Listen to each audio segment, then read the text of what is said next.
Benson Dunwoody has threatened to fire 2 employees hundreds of times across 244 episodes, never quite followed through, nearly destroyed a public park through sheer repressed rage, had a girlfriend who turned out to be a Russian spy and was subsequently eaten by a whale, spent a decade hiding from a stick hockey career that ended in his apprentice's death, recorded a legendary 150-piece drum solo that his own band erased from history, and at the end of it all, quietly became the owner of the very park he had managed for 25 years. That is Benson Dunwoody, the gumball machine, the one who is always yelling, the one you probably never quite stop to look at long enough. Tonight we are going through all of it, every season, every secret, every layer of the man underneath the rage. So get comfortable, turn the lights down, we are going to be here a while, and if you have not subscribed to Velvo yet, it really does help us keep making these. Here we go. There is a strange and quiet fact buried at the very beginning of Benson's existence, and it has nothing to do with Cartoon Network or a writing room or a pitch meeting. It has to do with a 7-minute student film made at the California Institute of the Arts in 2006.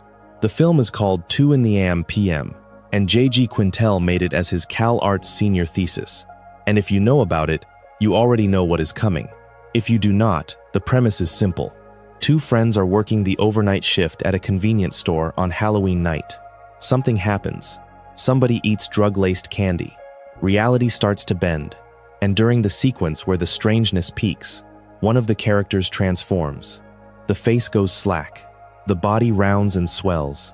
The eyes sink into something hollowed out and strange. For a few seconds, the screen is showing you something that is unmistakably the prototype of Benson, the red gumball machine park manager, who would spend 8 seasons of primetime Cartoon Network television threatening to fire 2 slackers he could never quite bring himself to let go. That is where it started. Not in a boardroom, not on a development slate, in a drug trip sequence at an art school in Valencia, California, during a Halloween short film that never got a wide release. The specific weirdness of Benson's design, the glass dome head, the sunken eyes, the particular way the whole shape reads as simultaneously comic and somehow foreboding, all of it came out of that transformation sequence. Quintel was not designing a workplace comedy character when he drew it. He was drawing the visual shape of a mind dissolving. The fact that the shape turned out to be Benson is one of those origin stories that is impossible to reverse engineer, because no sane person would have worked toward it on purpose.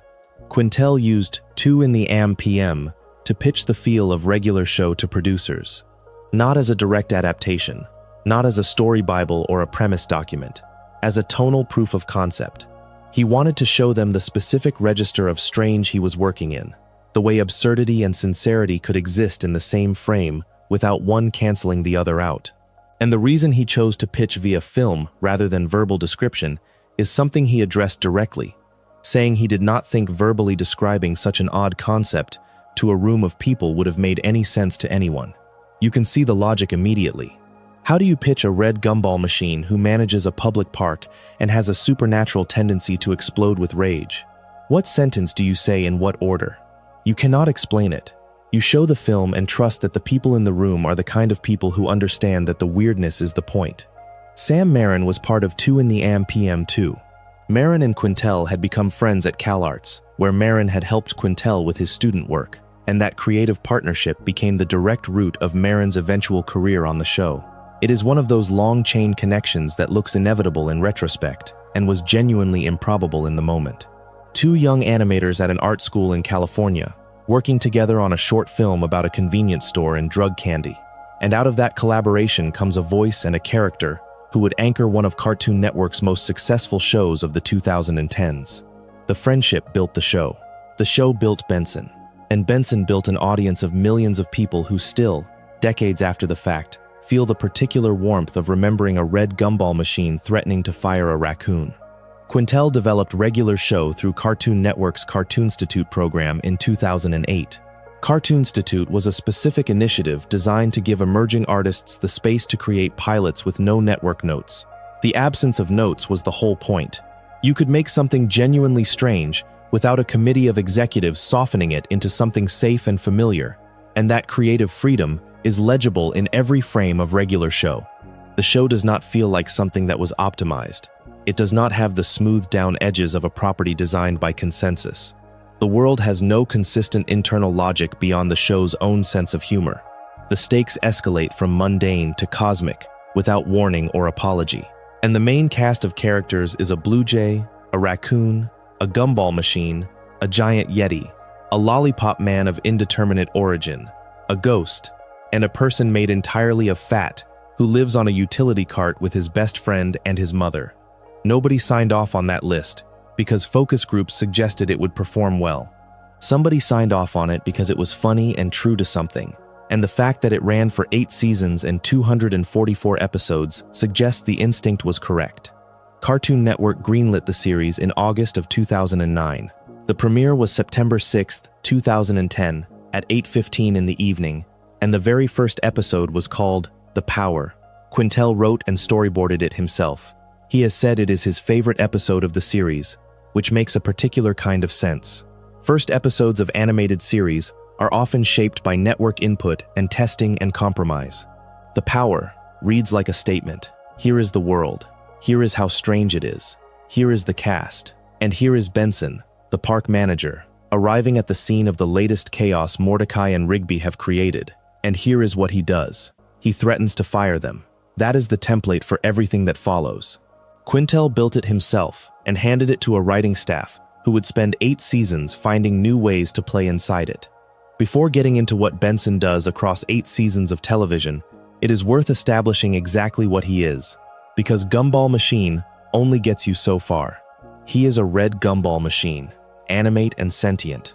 He has a round glass dome for a head, filled with pinkish red gumballs, a large straight gray nose that sits below the dome like it belongs to a face that predates the dome, and sunken eyes that carry a weight no candy dispensing device should plausibly carry.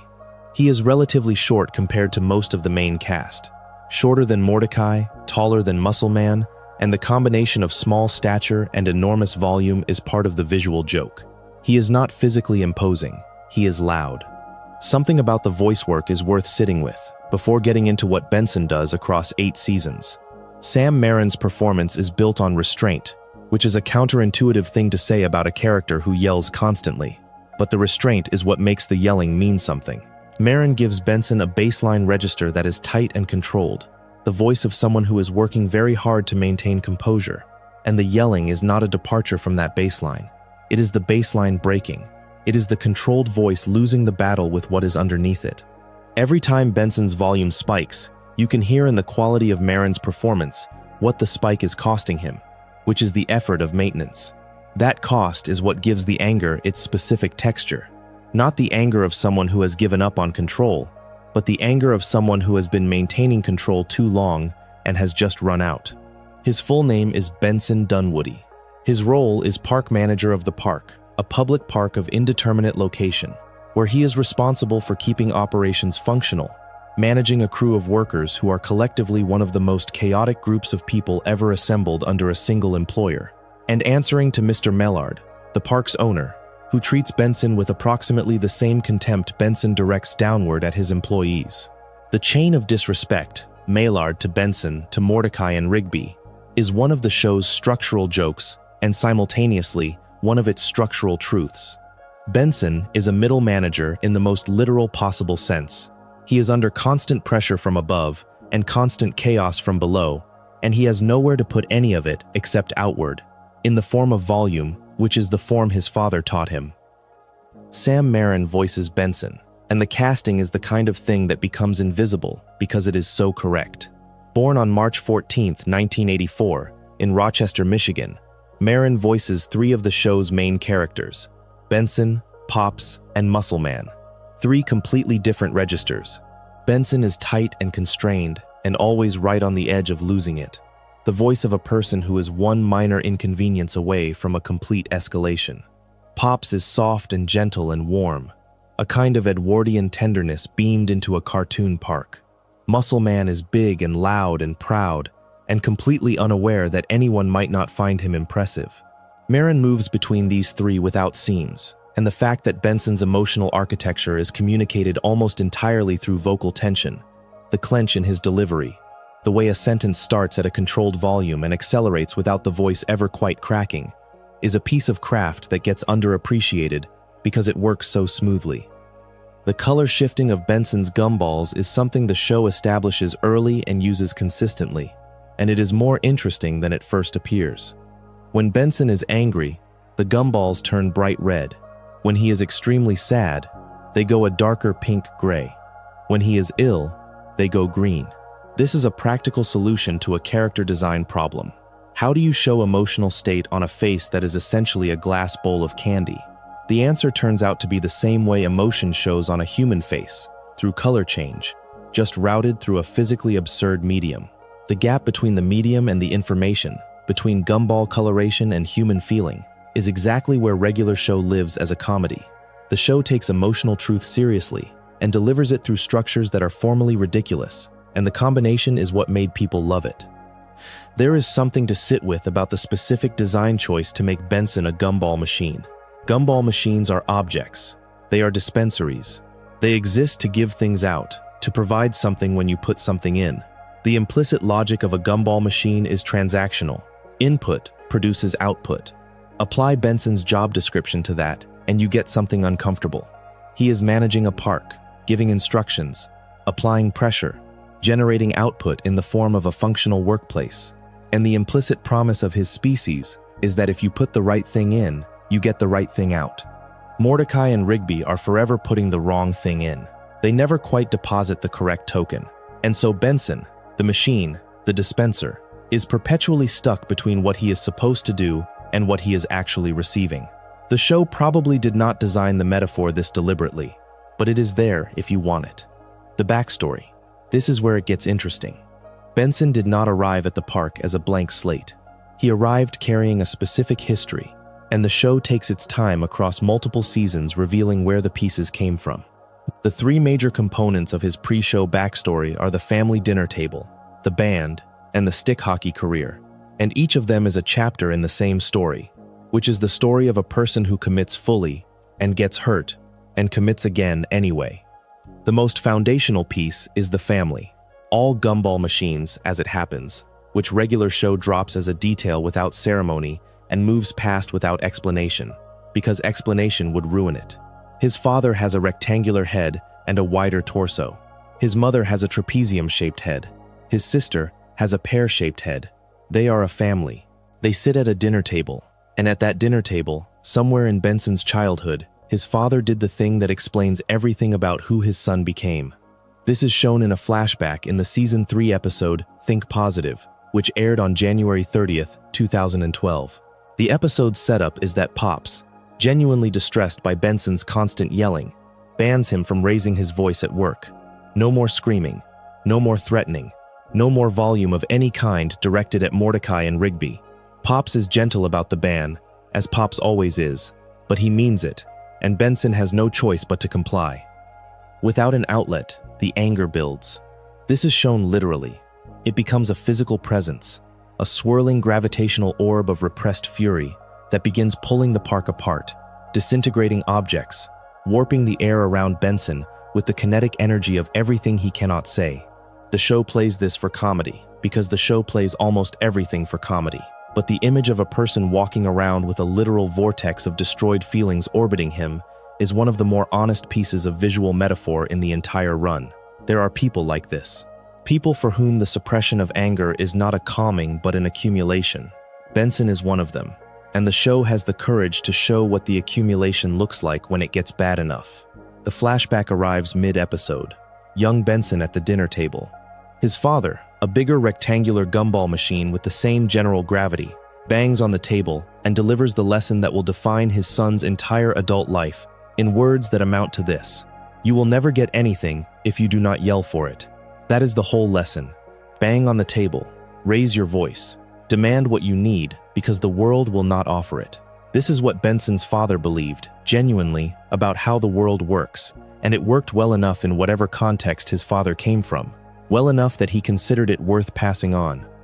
This is the part of Benson's story that gets me most, because his anger is not a character flaw in the traditional storytelling sense.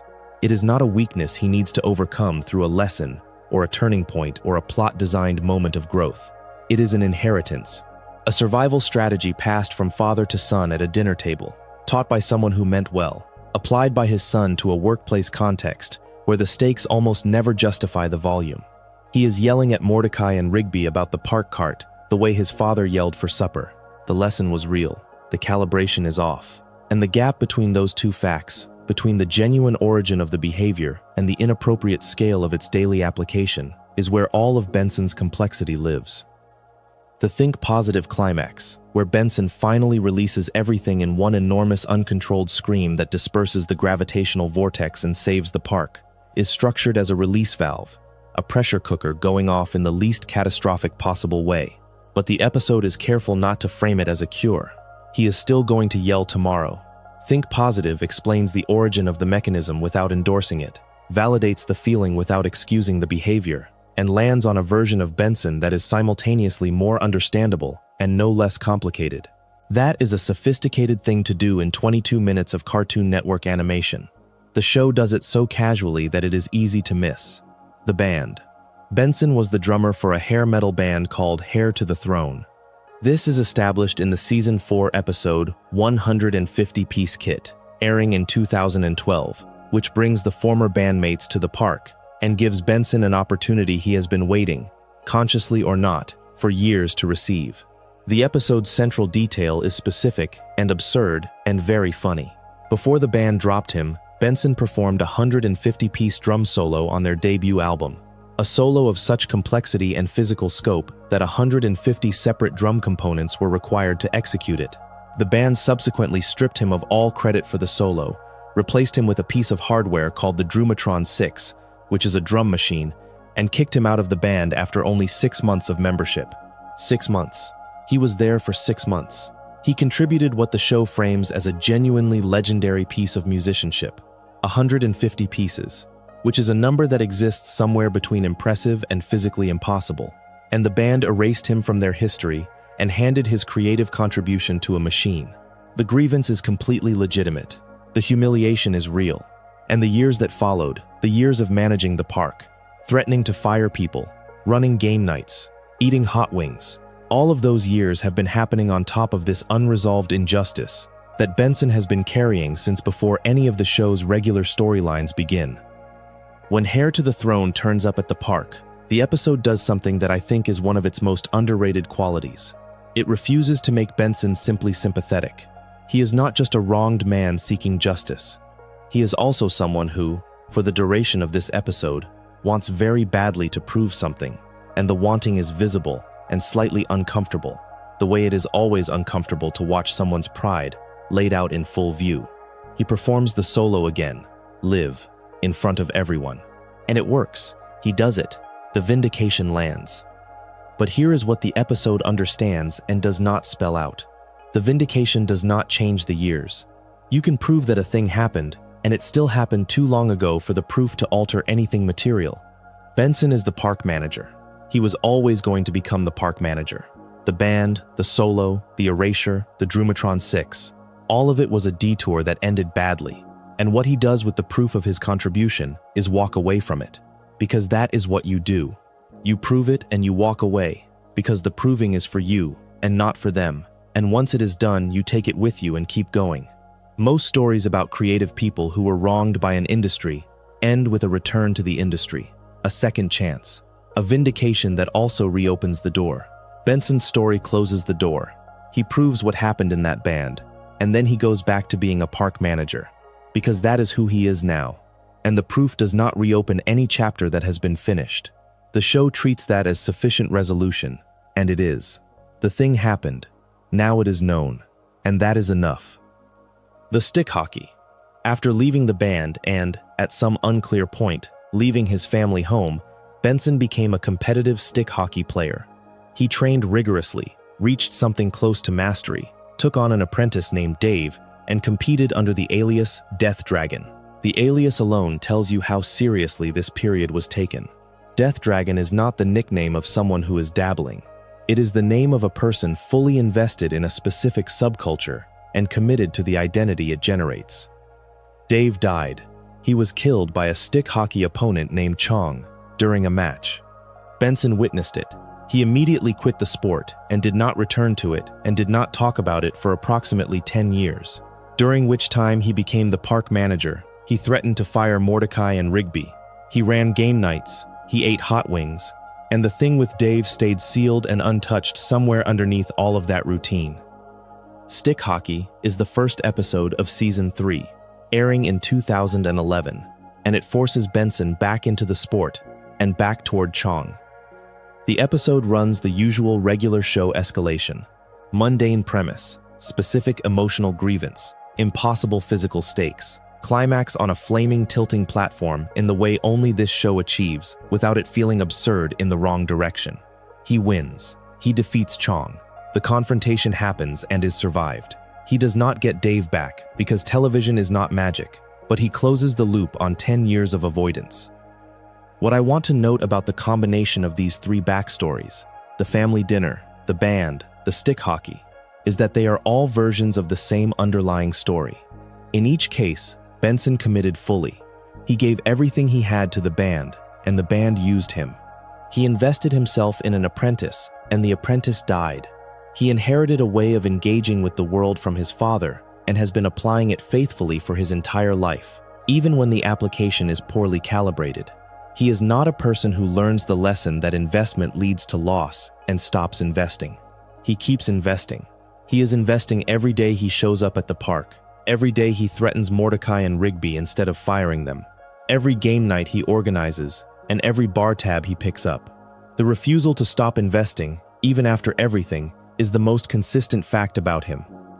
Season 1 of regular show runs 12 episodes and premieres September 6, 2010, and the version of Benson we meet in those 12 episodes is the most legible version of him, the one closest to the surface, the one the show will spend 7 more seasons complicating. He is the boss. He is always angry. Mordecai and Rigby are always doing something wrong. He threatens to fire them. He does not fire them. The loop runs on repeat. There is a reason the show establishes this loop so emphatically in the first season. You have to understand the baseline before you can appreciate the variations. And the variations are where all of Benson's depth lives. If you only watched Season 1, you would describe him as the obstacle, the authority figure whose function is to create stakes by threatening the protagonists with consequences they must avoid. That is a legitimate reading of Season 1 Benson. It is also incomplete, but the first pass is necessary before the second pass means anything. The power establishes everything correctly. Mordecai and Rigby have used a magical keyboard to destroy the house.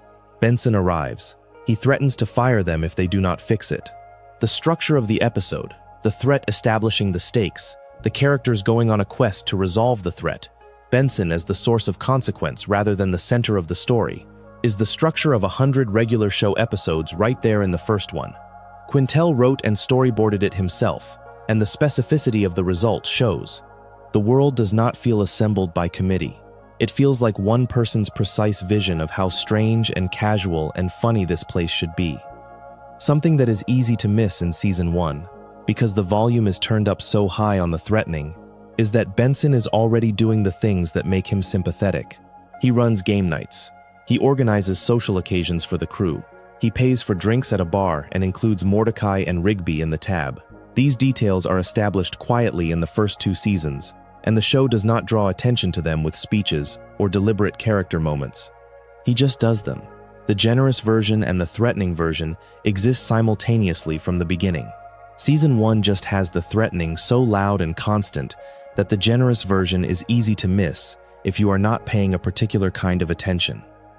There is a specific quality to the way Benson delivers a threat in Season 1 that the show develops and varies across subsequent seasons, and tracking how that delivery changes is one of the quieter pleasures of watching the series in full.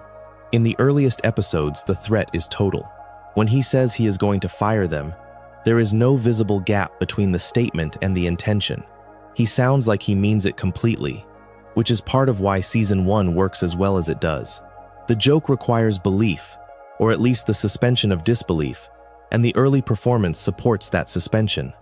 By Season 3, the threat has already started to carry a slight additional quality. It is still delivered with force. The volume is still there, but there is something in the repetition. The fact that the threat has been made dozens of times by this point, without ever actually resolving in a firing, that creates a tiny additional layer in the delivery. something that sounds almost like an invitation to demonstrate that the situation is not as bad as the threat implies, to give Benson the resolution he can call success without the consequence the threat technically requires. The threat becomes a negotiating position rather than a final verdict. By season 7, the threat is a ritual. Both parties know its function. Mordecai and Rigby know Benson has been threatening to fire them for years and has not done it. Benson knows they know. Everyone in the room understands that the threat is the language Benson uses to express frustration and set expectations, and that it will be followed by some version of effort from Mordecai and Rigby, which Benson will accept as close enough to the standard. The ritual has its own dignity. It is a structure they built together, over years, without designing it. In the language of relationships rather than management, it is a way of speaking to each other that requires no translation because they have all learned what it means. The other early season detail worth establishing is the relationship with Mr. Maellard. Maellard is the owner of the park, Pops's father, and Benson's boss. He treats Benson with a contempt that is casual and unself-conscious, calling him by insulting names, dismissing his concerns, threatening his employment with the same reflexive volume that Benson brings to his threats against Mordecai and Rigby. The chain is explicit. Maellard does to Benson exactly what Benson does to his employees, and the show uses that parallel to ask a question about authority that it never quite answers directly. Is the yelling a character flaw, or is it simply what the structure of authority produces in every person it touches? Maellard yells. Benson yells. Mordecai and Rigby produce chaos that functions as a kind of answer to both of them. The structure generates the behavior at every level.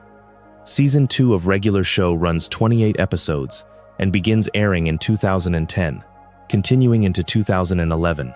It is a season that substantially deepens the show's understanding of its own world, and it is also the season that gives Benson his first real moment of genuine professional crisis, followed by his first real moment of genuine professional courage.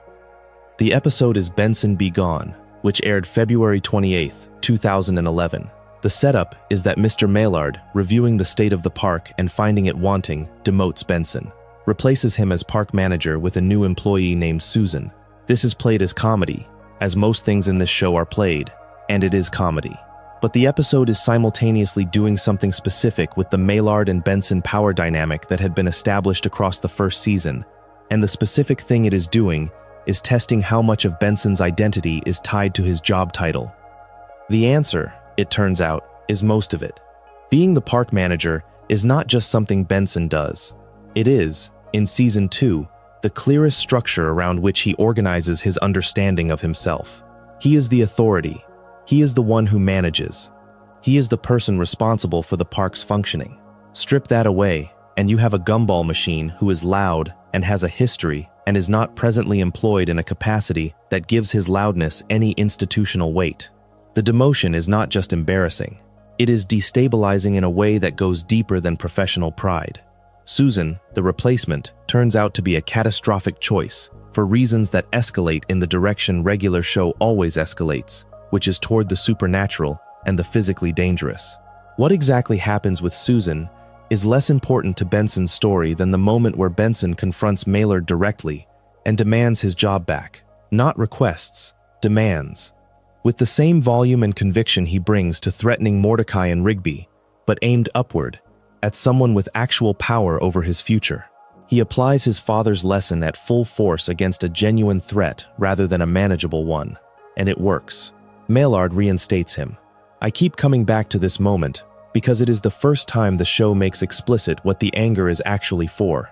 Not for managing Mordecai and Rigby, who are not a genuine threat to Benson's existence. Not for running game nights or navigating park logistics.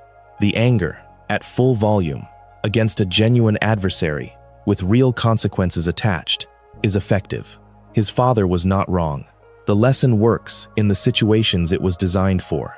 The problem, the calibration problem, is that Benson's baseline deployment of the lesson runs at the same volume as his emergency deployment of it, and the everyday threats and the genuine threats get the same level of response, which makes the everyday threats seem more dire than they are, and makes Benson seem more reactive than the situation demands. Season 2 also establishes, more clearly than Season 1, the social dimension of Benson as a person outside his role as boss. The game nights are confirmed. The bar tabs are confirmed. He is not merely an authority figure who threatens and manages. He is someone who actively creates and maintains a social world for his employees. He does not have to do this. Nothing in his job description requires him to organize leisure activities for a raccoon and a blue jay and a yeti. He does it because he is, beneath all the volume, something closer to a host than an antagonist. He wants the park to be a good place to work. He wants people there. He just also wants them to wash the cart. There is a quieter piece of character work happening in Season 2 that rarely gets discussed. Benson is watching Mordecai and Rigby, episode by episode, creating chaos and then resolving it in increasingly supernatural ways, and he is beginning to form an opinion about them that he will not have the vocabulary for until several seasons later. The opinion is not affection, not yet.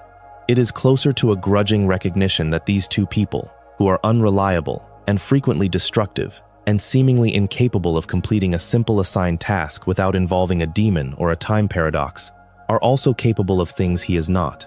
They have a kind of improvisational genius that his structured, competence-driven worldview has no framework for. He cannot give them credit for it yet, but he is watching. Season 3 runs 39 episodes and spans 2011 into 2012, and it is the season where regular show genuinely finds its depth. It contains 3 Benson episodes that together form the most complete portrait the show will ever offer of who he is and what he is carrying. Those episodes are Stick Hockey, Weekend at Benson's, and Think Positive, and they each approach the character from a different angle, which is to say, they each find a different face of the same person. Stick Hockey opens Season 3, and we have already established the Death Dragon backstory in detail. The episode's structure is a classic escalation, a mundane recreational context, the revelation that Benson has a suppressed history within that context, the forced confrontation with the source of his avoidance, and a climax on a platform that is on fire. What I want to add specifically about Stick Hockey, that the backstory section did not quite reach, is the way the episode handles the 10-year gap. Benson did not go back for Dave. He did not avenge his apprentice. He saw what happened, and he left, and he let 10 years pass, and he put himself somewhere else, inside the park manager role, inside the daily structure of threats and game nights, and institutional responsibility, and he stayed in that somewhere else for a very long time. Stick Hockey is the show asking what happens when you have buried something that long, when the avoidance has become so much a part of your routine that you can go entire seasons without anyone around you knowing the thing exists. What happens, in regular shows telling, is that the past comes back physically. It shows up. Chong shows up. The reckoning arrives in the form of a challenge and a location and a set of specific rules, and Benson has to face it on the platform in front of people who are watching. He wins. The confrontation is survived, and there is a particular quality to the relief after a 10-year avoidance that is different from the relief after a recent wound. It is not just that the thing is resolved. It is that the version of him who walked away from the stick hockey table after Dave's death can finally rest. He does not have to carry that version anymore. He can carry the version who went back. Weekend at Benson's is one of the highest-rated episodes of the run by fan tallies on episode tracking sites, and the rating tells you something about what the episode is doing that is not obvious from the premise. The premise, essentially, is a comedy of physical logistics. Mordecai and Rigby accidentally knock Benson unconscious and take him to his neighbor Audrey's party and prop him up to avoid consequences. That premise should produce an episode about scheming and narrow escapes and physical comedy, and it produces all of those things. But the reception says there is something else happening. Audrey is Benson's neighbor. She lives across from him in his apartment building, and the episode establishes her as someone warm and social and at ease in exactly the kinds of situations Benson finds most difficult to navigate. She is the kind of person who hosts parties that actual people attend of their own free will, which places her in a category Benson aspires to and cannot quite access when he is performing the park manager version of himself. She gives him her phone number at the end of the episode.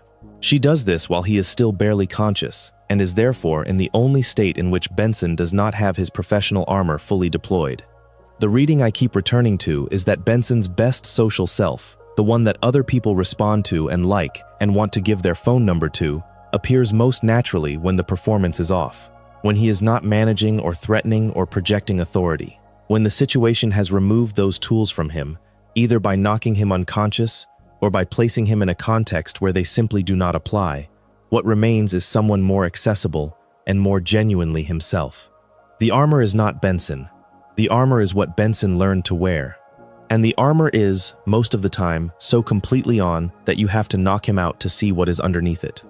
Audrey becomes his girlfriend, and their relationship continues off-screen across Season 3 and into Seasons 4 and 5. What the show chooses to depict is the beginning and the aftermath, but not the middle. We know they were together. We know it ended, sometime before Season 6, in a breakup that is not shown on screen. We know that Benson was deeply sad for months afterward, and that most of the park employees, across various episodes, helped him get through it.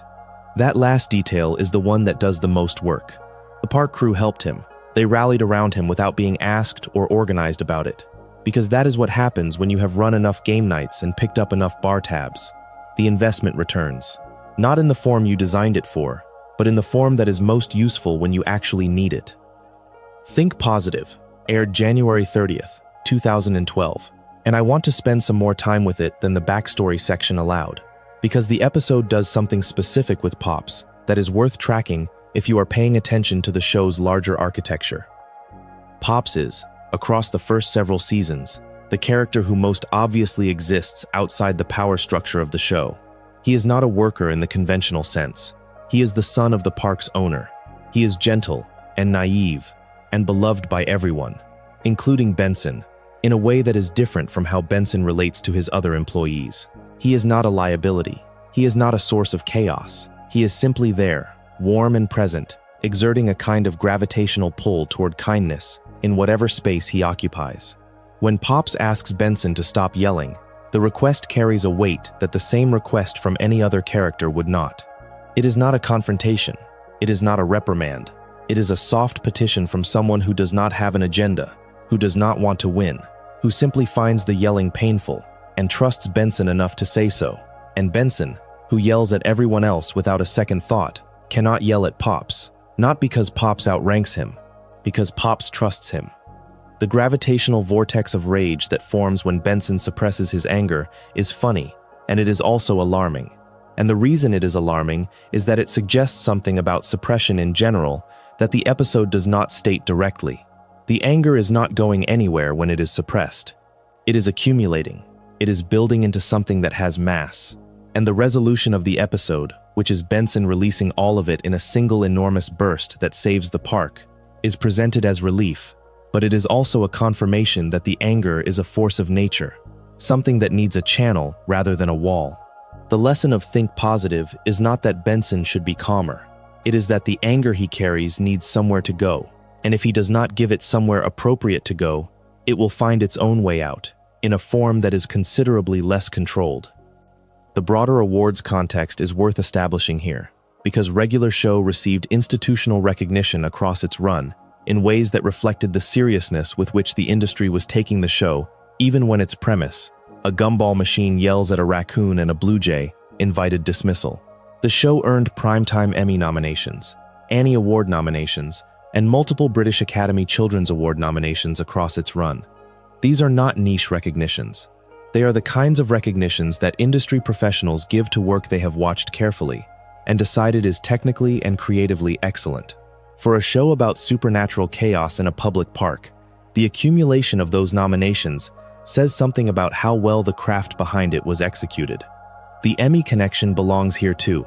Excellent aired in 2012, Season 3. And it won the show a Primetime Emmy Award for Outstanding Short-Format Animated Program. It is worth being precise about what the episode is, and what Benson's role in it is, because the Emmy is a significant institutional recognition, and the episode is not principally about him. Excellent centers on Rigby attempting a novelty restaurant eating challenge involving a hat-shaped omelet, going into a coma as a result, and Mordecai committing to winning the hat for him as an act of friendship. Benson is in the episode. He is part of the world, but the emotional center of the episode is Mordecai's loyalty to Rigby, and the Emmy is for that, for what the show does with a premise about a dumb food challenge and turns into something genuinely moving. The show's biggest single institutional recognition went to an episode about how much one person cares about another person, expressed through the medium of a restaurant eating contest. That is extremely regular show. It is the show's basic move. Take something stupid and play it with complete sincerity, until the sincerity is what you remember. Something the Think Positive episode establishes about Benson that carries implications into every season after it is the specificity of what he needs in order to function. He does not need to be liked. He does not need to be respected in the way that requires other people to say they respect him. He does not need acknowledgement or credit or the kind of visible recognition that makes a person feel seen. What he needs is the ability to operate, to have enough of a channel for the pressure he carries, that the pressure does not destroy the container. The yelling is the channel. It is not the most elegant system, and it is not the most considerate of other people's emotional needs, but it is functional. It has kept him managing the park for years. It has kept him present in the lives of people he cares about in the ways that count. He is still there. The channel is working. The alternative that Think Positive presents, the suppression model, the version of Benson who holds everything in because he has been asked to be more considerate, produces an orb of gravity that starts eating the park. This is not a subtle metaphor. The show is being direct. For this specific person, in this specific configuration of character and history and learned behavior, suppression is more dangerous than expression. The expression is loud and occasionally unfair, and sometimes lands on people who do not deserve it. The suppression pulls the world apart. Those are the two options. The show does not pretend there is a cleaner third path available. It just lets Benson be what he is, with the understanding that what he is not the worst version of what a person can be, and is also not without cost to the people around him. This honesty about the cost and about the necessity is one of the things that makes regular shows' treatment of Benson more sophisticated than it had any obligation to be. A show about a gumball machine park manager could have used the anger purely as a comedy mechanism. Loud boss, hapless employees, funny conflict. The show uses it as the foundation of a character study that runs for 8 seasons and ends with a person who is recognizably himself and also unmistakably changed by everything that happened to him. Not fixed, changed. The two things are different, and the show knows the difference. Season 3 also contains Busted Cart, in which Benson must get the park's utility cart repaired before its warranty expires or Maellard will fire him. It is a road trip episode, and its significance is not the plot, but the texture of the Maellard and Benson relationship visible within it. By season 3, Maellard is just beginning, to show something that might generously be called trust in Benson. Not warmth, not respect, not yet, but a quiet acknowledgement that Benson is reliable in a way that has become structural. Maellard depends on him. He may not say it. He may not even register it consciously. But the dependency is there, and Busted Cart is one of the first episodes where the texture of the relationship shows that. The threats to fire Benson remain, but they are starting to feel slightly less like genuine intentions and slightly more like the force of habit that Benson's own threats to Mordecai and Rigby have always been. There is a structural feature of regular show that becomes clearer the more seasons of it you watch, and it is the feature that makes Benson's role in the show something more than a simple antagonist function. The show runs on a specific engine. Mordecai and Rigby are given a task. They fail to complete the task in the expected way. Consequences arrive in a form that is cosmically disproportionate to the original failure, and then some version of resolution is achieved, usually through an action that is simultaneously heroic and ridiculous.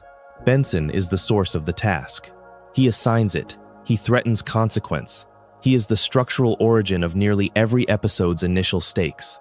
What this means over multiple seasons is that Benson is not just a character who yells. He is the engine. Without his authority and the tasks that authority generates, there is no show. Mordecai and Rigby would have nothing to fail at. The supernatural disasters that follow the failures would have no origin point. The entire cosmically escalating structure of regular show depends, episode by episode, on Benson telling two people to do something they should be able to do, and having them not quite do it in the way they should. He is the first cause of every story. The show is smart enough to never quite point this out. Benson does not understand his own structural role any more than anyone else in the show does. He is just the park manager trying to get the park managed. But the viewer, watching across multiple seasons, starts to sense the geometry of it. Every episode of regular show is, at its origin, Benson's episode. It is a task he assigned, a consequence he threatened, a situation that his authority created and that everyone else then inhabited. The victories that Mordecai and Rigby achieve, the crises they resolve, the supernatural enemies they defeat, all of it happened because Benson set something in motion. He is not at the center of those victories, but he is at the root of them. This is something genuinely interesting about his character, in a way that most analyses of regular show do not quite articulate. Benson is framed, especially in the early seasons, as the obstacle. He is the person the protagonists are trying to satisfy, or avoid, or work around. But the framing is slightly wrong. He is not the obstacle. He is the condition. The task he sets is not a barrier in the path of the story. It is the path. Remove Benson and his tasks and his threats, and Mordecai and Rigby are two people with nothing to do in a park that has no stakes and no engine. The obstacle is the engine. The antagonist is the author of every adventure. And the fact that Benson does not know this, does not receive credit for it, never stands at the end of a supernatural crisis and says any part of this was mine, is one of the more quietly honest things the show does with him. The relationship between Benson and Pops across the full run of the show is something that deserves more attention than it typically receives. It is not a friendship in the conventional sense. It is not a professional relationship in the conventional sense. It occupies a specific space between those categories that the show creates carefully and maintains across 8 seasons. Pops is, in the early seasons, the character who is most obviously exempt from the usual structures of the park's power dynamics. He is not Benson's employee. He is the son of the park's owner, which places him in a category of his own, neither above Benson in the managerial chain, nor below him. He does not report to Benson. He does not need Benson to give him tasks. He is simply there, warm and present, and occasionally involved in whatever crisis the episode has generated. A kind of ambient goodness in the space of the park that everyone, including Benson, is glad is there. Benson's relationship with Pops is gentler than his relationship with any of his employees. He does not threaten Pops. He does not yell at Pops, or when he does, the yelling is immediately followed by something that is clearly guilt, which is almost never the case when he yells at anyone else. There is a softness in how Benson handles Pops that is not weakness and is not performative. It is respect, in the deepest possible sense. A recognition of something in this person that deserves to be protected rather than managed. Think Positive makes this explicit when Pops's request produces genuine change in Benson's behavior, change of a kind that Maellard's threats never produced. But the respect is visible in smaller moments across many episodes. The way Benson's volume drops when Pops enters a room. The way the threats to fire people seem to lose some of their conviction when Pops is present, as though the performance of authority feels slightly absurd in the presence of someone who takes everyone's humanity completely at face value. Pops trusts Benson in a way that is unconditional and not based on performance, and that unconditional trust does something to Benson that conditional trust never quite achieves. When the finale reveals the full scope of who Pops is, the cosmic being whose existence is tied to the fate of the universe, the weight of his sacrifice lands precisely because the show invested so much time in showing you exactly who he was. Benson knew who he was. Benson had been in the same park with him for years. The loss is not abstract. It is specific and named and has the particular texture of losing someone you were near every day and took for granted in the way you take for granted people you see every day. The epilogue gives Benson the responsibility of organizing the reunion at Pops's statue. He is the one who brings everyone back to the park, to the space where Pops's memory lives in stone. This is the most Benson-appropriate form of honoring someone. Organize around them. Show up. Create the structure within which other people can also show up. The game night, the bar tab, the statue reunion. The form is always the same. He makes the space. Other people come.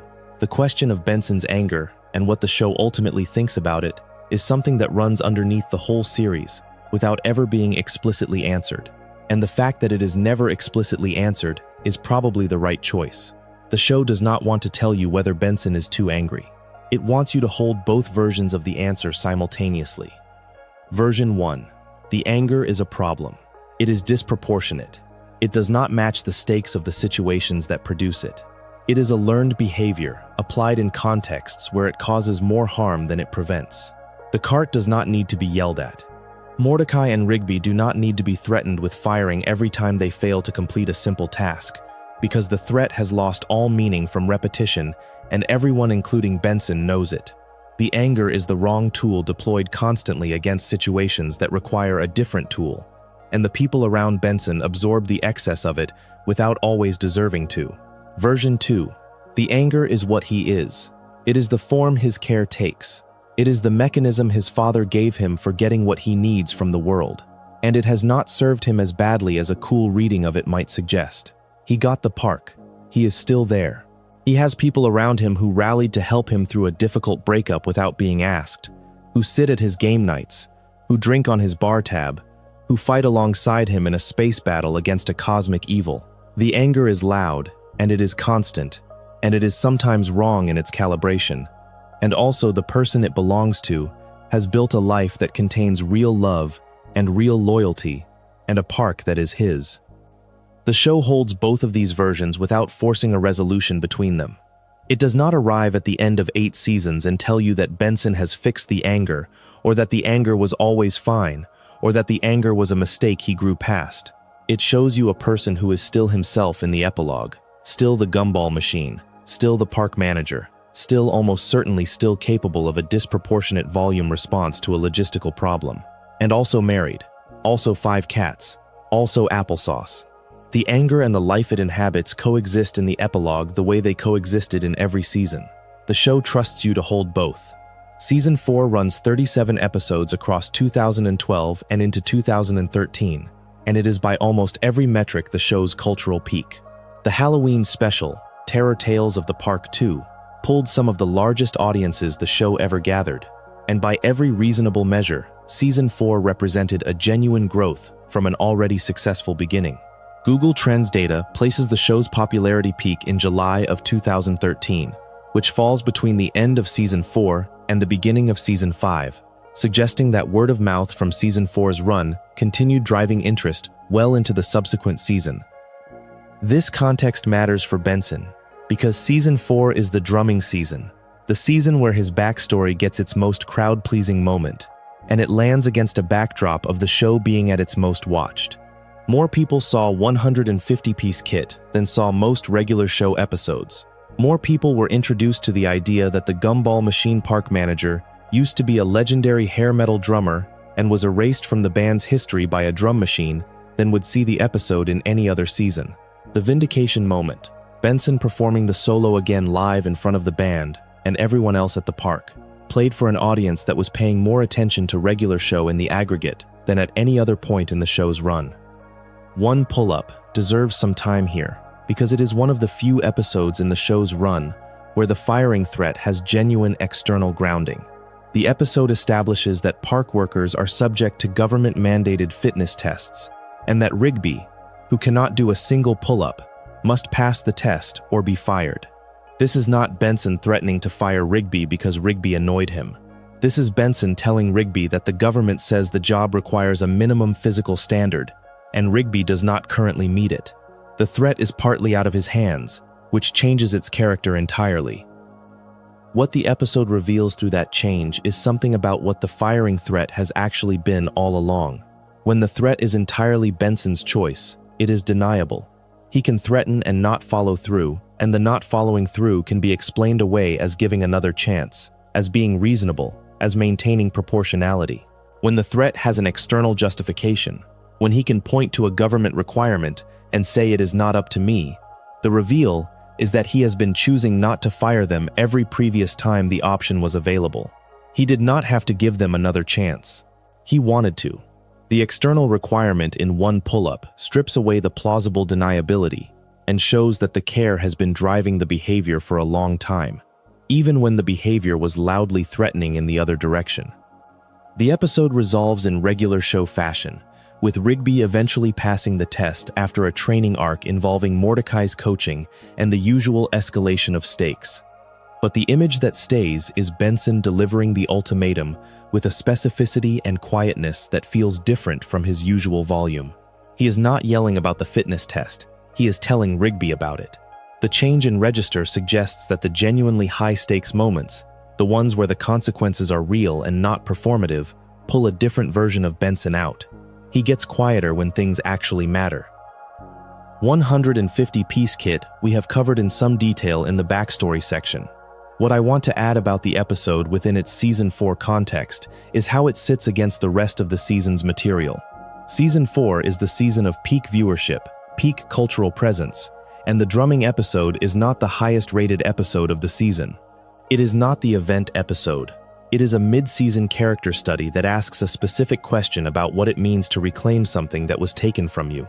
And it answers that question in the way the show tends to answer its most interesting questions, which is quietly and without a speech.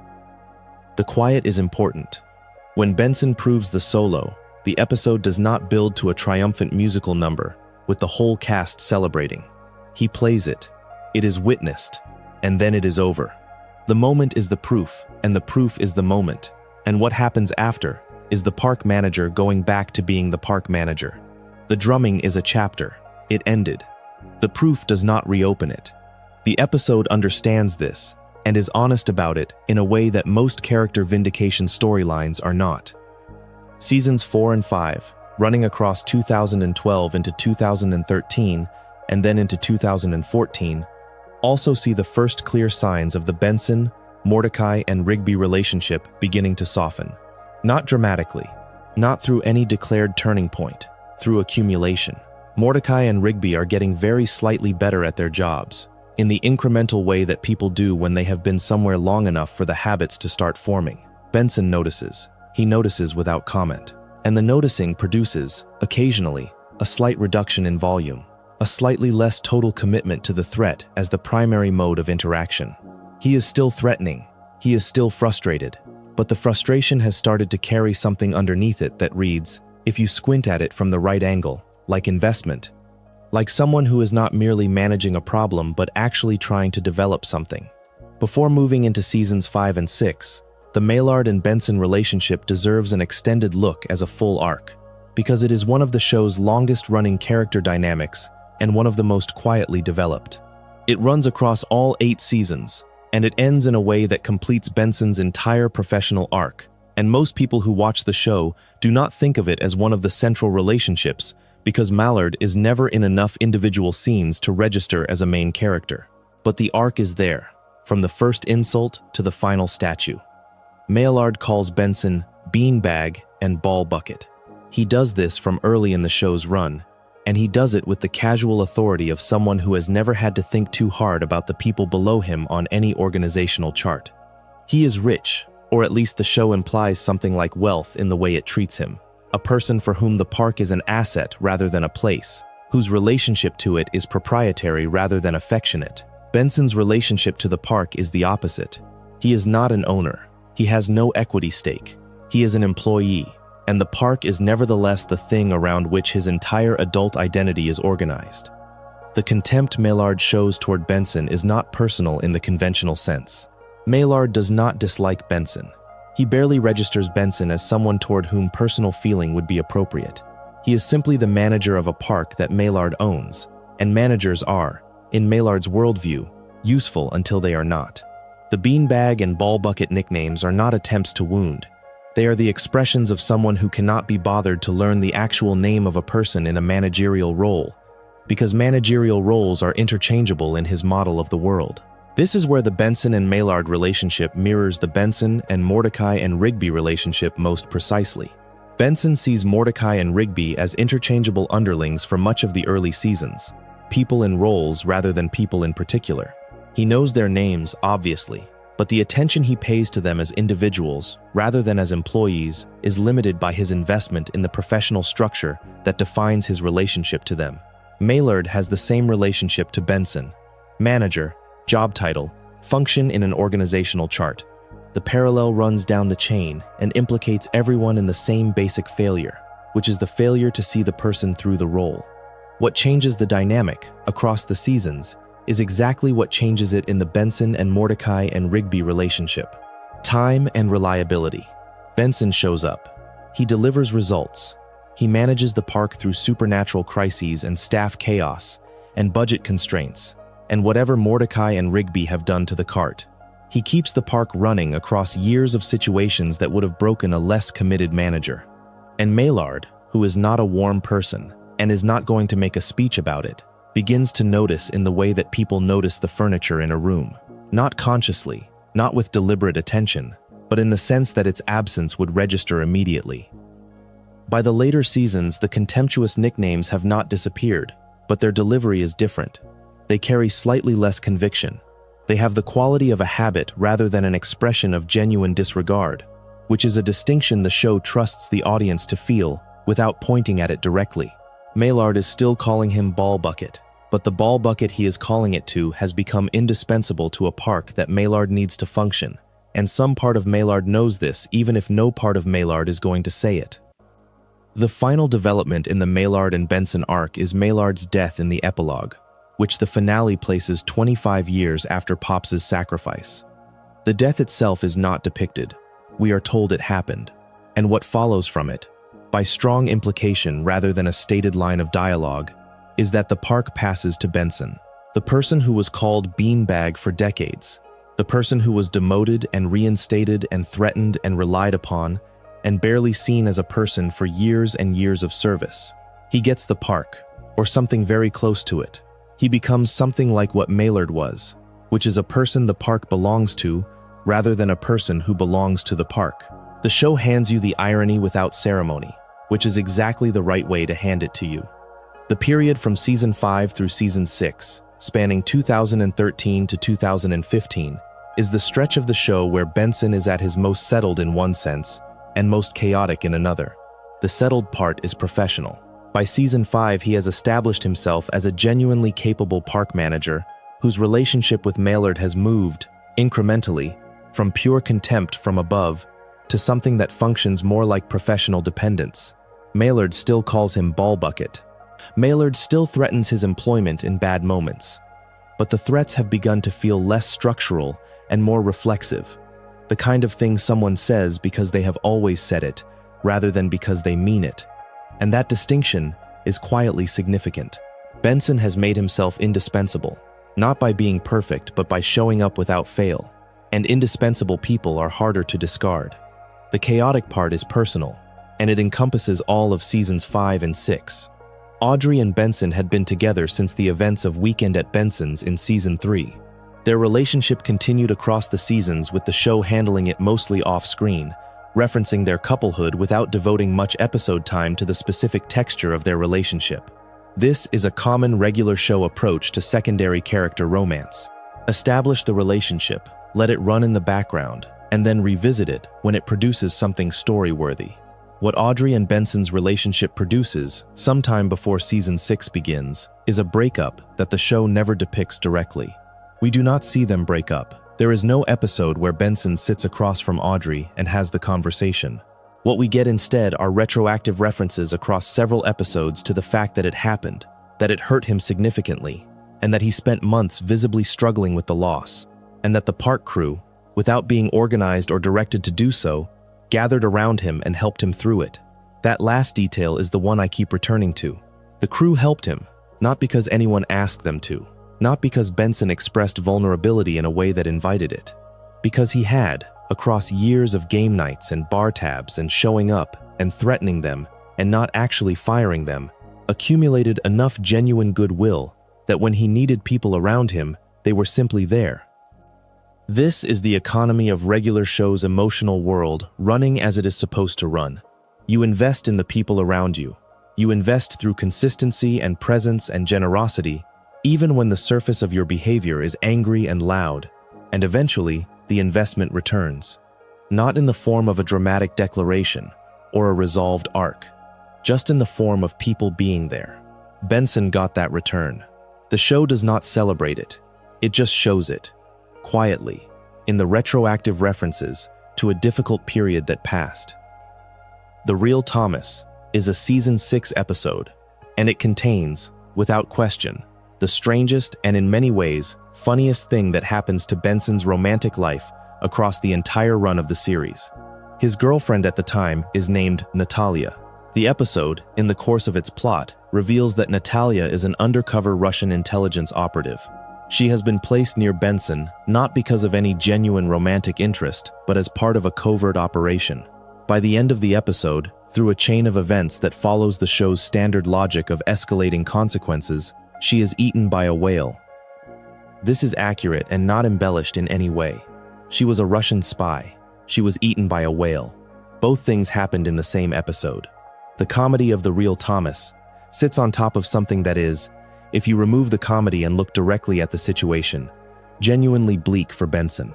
He has now had his drumming career erased, watched his apprentice die in a stick hockey match, survived a demotion by his contemptuous boss, endured a relationship that ended badly, and had his most recent girlfriend turn out to be a professional operative who was not actually interested in him. The accumulation of bad outcomes is so extreme that it stops being a streak of bad luck and starts being something else. A personality portrait of a person whom the universe has consistently tested and who has consistently declined to stop trying. He is still the park manager the next day. He is still showing up. Whatever the universe does to him, Benson's response is to keep going, which is either admirable or stubborn or both, and the show wisely declines to decide which. Benson's Suit airs in season 6, and it is an episode that works as both comedy and as something approaching a character argument. Benson finds a self-aware cybernetic government suit in the park's Lost and Found. The suit is sophisticated, almost sentient, and when he wears it, it amplifies his confidence to a degree that makes him suddenly and dramatically more effective at everything. He commands rooms. He gets results. People respond to him the way he has always imagined he should be responded to, with immediate deference and professional respect. The question the episode is really asking is where that confidence lives when the suit is off. The answer the episode gives is that the suit is not creating something new. It is giving external form to something that is already there, something Benson generates internally, imperfectly, under constant pressure, every day at the park. The suit is a cheat code for an attribute that Benson has been earning the hard way for years. And the sacrifice of the suit at the episode's climax, which happens because the suit's needs and his needs eventually diverge, is not a sacrifice of the confidence. It is a demonstration that the confidence can survive without external amplification, because it was always his in the first place. By season 6, the show has given Benson enough seasons of consistent characterization that an episode like Benson's Suit can make this argument and have it land. In season 1, the same premise might have played as pure comedy. The gumball machine boss gets a magic suit and briefly becomes likable. In season 6, with all the backstory in place, with all the losses and recoveries and failed romances and professional tests, the argument that Benson is capable of real authority is not a joke.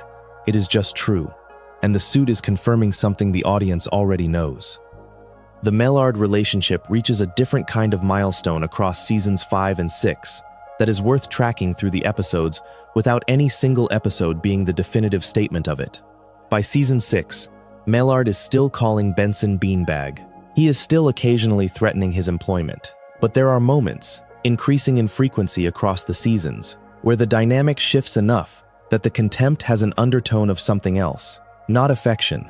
Maellard is not a warm person, but something closer to a grudging, unexpressed regard for someone who has done the job reliably for long enough that the job's functioning has become associated with that person's presence. Maellard needs Benson. He cannot quite say it, and possibly cannot quite think it. But the dependency is structural, and it shows in small ways across the later seasons. In the moments where the threat to fire Benson arrives slightly later than usual, or with slightly less conviction, as though even Maellard is no longer entirely sure he means it. Pause at the boundary between seasons 6 and 7, and something the show accomplishes quietly comes into focus, across the middle seasons, and gets lost in the conversation about the backstory reveals and the big character episodes. By the end of season 6, Benson is a different person than he was at the beginning of season 1, and the difference is not located in any single episode or turning point. It is distributed across hundreds of small moments across dozens of episodes, and the accumulation of those moments is the actual character work, the thing that makes the big episodes land with the weight they carry. In season 1, when Benson threatens to fire Mordecai and Rigby, the threat is the whole sentence. There is no subtext. There is no history under it. It is a boss threatening to fire 2 employees who are not doing their jobs, and that is the entire event. By season 6, when Benson makes the same threat, the sentence has 6 years of history underneath it. 6 years of crises survived together. 6 years of game nights and bar tabs. 6 years of Mordecai and Rigby saving the park through luck and stubbornness, and the specific genius of people who have no idea what they are doing. The threat is still the same threat, but it sounds different because it comes from a person whose relationship to the people he is threatening has accumulated something real over 6 years, even if the person delivering the threat cannot quite articulate what that something is. This is the thing about character work in long-running series that is hardest to describe and most satisfying when it is done well. The character does not change through announced transformation. They change through accumulation, through the slow deposit of experience that alters the texture of every familiar behavior. Benson in Season 6 makes the same threats he made in Season 1, but he makes them from inside a 6-year history, and the history changes the meaning even when the words are identical. The other Season 5 and 6 development to track is something the show handles almost entirely through absence rather than presence. Benson's social world outside the park, his life in his apartment, his relationships with neighbors and acquaintances and anyone not directly connected to the crew, is almost never shown. What we know of it is filtered through the park episodes. The mention of Audrey as his neighbor, the breakup that the park employees helped him through, the brief windows into his apartment that various episodes provide. He exists outside the park as a person, but the show is almost entirely uninterested in that existence, because the show's subject is the park and the people in it. This deliberate limitation of perspective is actually generous to Benson. It means we never see the version of him that might exist in a context where the park manager identity is not active. We see him always in the role, always with the responsibilities in place, always performing the authority that the role requires. The gentler version, the one that got Audrey's phone number when he was unconscious, the one that eats wings alone when he is sad, the one who names his pig applesauce, exists in the spaces the show declines to show us. And because the show declines to show those spaces, that version of Benson stays slightly protected, slightly private, a version of the character that belongs to him rather than to the narrative. Season 7 runs 36 episodes across 2015 and into 2016, and it is the season that introduces the show's final major structural change, while also giving Benson his most significant romantic arc. The Dome Experiment, a scientific project that places an atmospheric dome over the park, is established in Season 7 as the mechanism by which the entire park will eventually be launched into space, initiating the 8th and final season. But that consequence is not yet felt in Season 7. Season 7 is the dome as experiment, as spectacle, as a new element in the park's daily life rather than a threat to it. The people who come with the dome include Pam. She is introduced in Pam I Am, which arrives late in Season 7. She is a dome scientist, stationed at the park to monitor and maintain the experiment, and her introduction follows the show's character introduction economy. A few key specific details that establish both who she is and why she and Benson would connect, and then enough episode time for the connection to feel earned rather than asserted. What connects them is not romantic chemistry in the usual narrative sense. It is compatibility of temperament and specific shared taste. They are both workaholics.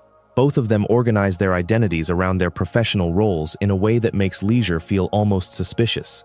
Both of them understand the particular exhaustion of being responsible for things that depend on other people doing their parts correctly.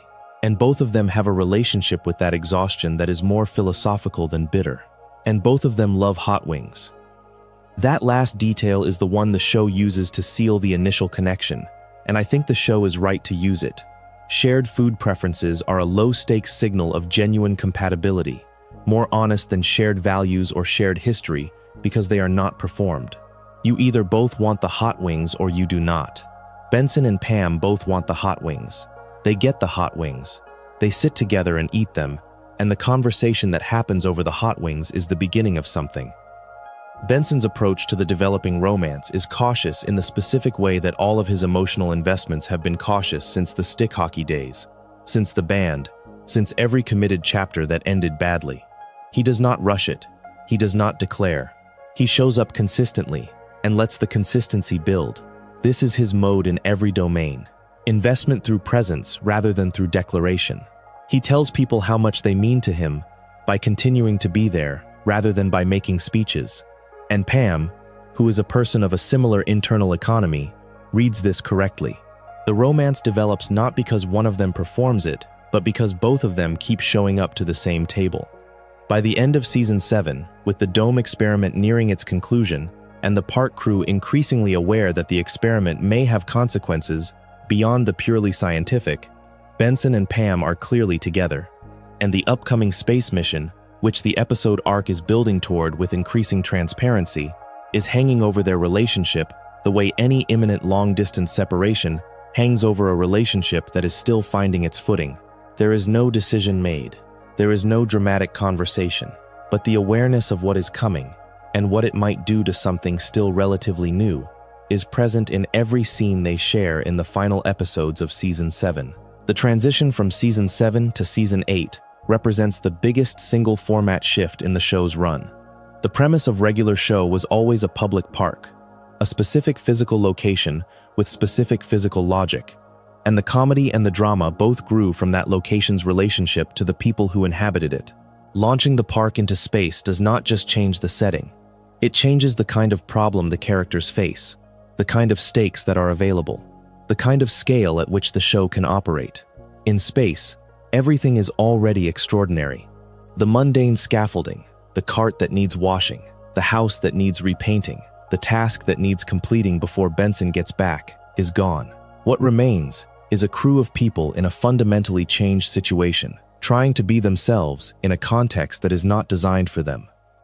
Something that gets lost in discussions of the space season, because the format change is so dramatic that it dominates the conversation, is what the space setting reveals about the cast as an ensemble rather than as individual characters.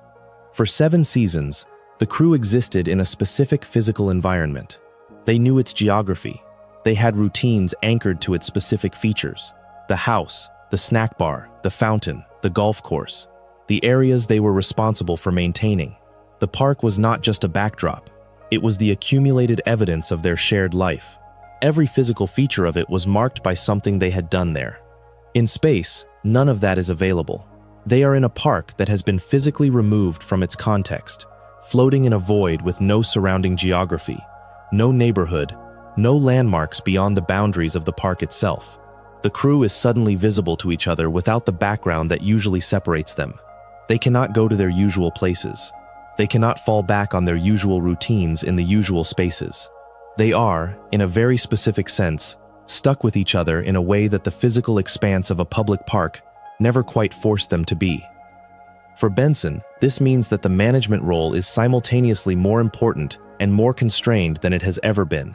More important because the crew's stability in an alien environment depends on someone maintaining structure, and structure is what Benson does. More constrained because the specific tasks that structure usually generates, the cart to be washed, the house to be maintained, the grounds to be kept, exist in modified and often unrecognizable forms when the grounds are in orbit. He is the park manager of a park that is no longer operating under the conditions for which park management was designed. His adaptation to this, over the course of Season 8, is the quietest version of his growth across the show. He does not make speeches about it. He does not have a single episode where he acknowledges the challenge and resolves to meet it. He just keeps doing the job, recalibrated for the new context, applying the skills that transfer, and improvising where they do not. And the accumulation of that daily adaptation is what the season offers as his arc, in the absence of the backstory, reveals that earlier seasons provided. Benson's relationship to that context is the most honest element of the Season 8 setup. He did not want to go. This is not a throwaway line or a brief character beat that the show moves past quickly. It is established as a genuine and sustained objection. Benson felt that the volunteering for the space mission was not really voluntary. The choice was framed as a choice, but was effectively a coercion. He was going because leaving would have meant something he could not quite face, which was the dissolution of the crew, the end of the park as a functioning entity, with the people in it who made it what it was. He was not going because he wanted to. The episode where he decides to stay, the one involving the hologram simulator that shows him what his life would look like without the park crew, is structured as a moment of clarity, The protagonist sees the alternative and chooses the original, and that structure works. But what makes it work for Benson specifically is the reasoning visible underneath the sentiment. He is not staying because the simulation showed him that he loves these people and he could not bear to leave them. He is staying because the alternative was worse. He looked at the future without the crew and decided the future with the crew in space was preferable. The love comes later, the decision comes first.